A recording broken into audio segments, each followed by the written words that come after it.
2500-300 falandı benim çektiğimde. Şunlar ne acaba? Şömine takımı. Şömine takımıymış. Ben de o kadar da lüks bir şey istemiyordum. Sadece bir soba olsun istedim. Bu da şömine sayılır zaten. Bunun şeyi muhtemelen. Burada fırın olarak mı kullanılıyor acaba bu kısmı? Burası aynen fırın, aşağısı şurası ateş da kısmı, şömine kısmı. De böyle bir şey alsam iyi olacak. Bence de. Ben zaten sizin için Arkadaşlar kendime soba buldum. Soba demeye şahit lazım. Bu bir şömine. Soba görünümlü şömine. Güzelmiş. Bir tane alınabilir ama acaba fırını güzel pişiririm onu bilemedim.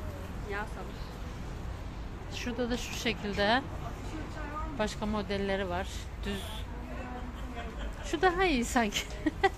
Şu daha pahalı olmuş oluyor ondan. Gördün mü şunu?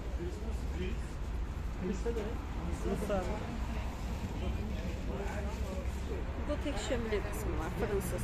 Aynen. O çok kullanışlı ama. Bu iyice boşa odun yakmak Sadece istiyorsan soba bunu yani, kullan. aynen görselli olsun, bir teras Evet. gibi, balkon gibi alanına. Öbürünün de üstünde Isıtsın yemek diye falan sadece. pişmez. Sadece üstünde bir su ısınır. Kız üstüne niye pişmesin onu? Pişirir mi acaba? Bence Bilmiyorum. pişirir, döküm çünkü baksana. Ay ne bileyim. Döküm mü pişirir? Biz alışırız ya şunlara. Bunun üstünde güzel yemek pişer.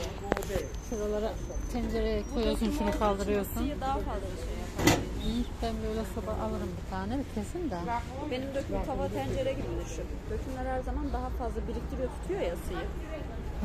Soba modellerinde çekmiş oldum. Bizim orada şu modellerden var mı onu bilemedim. Bayağı seçenek var. 4750.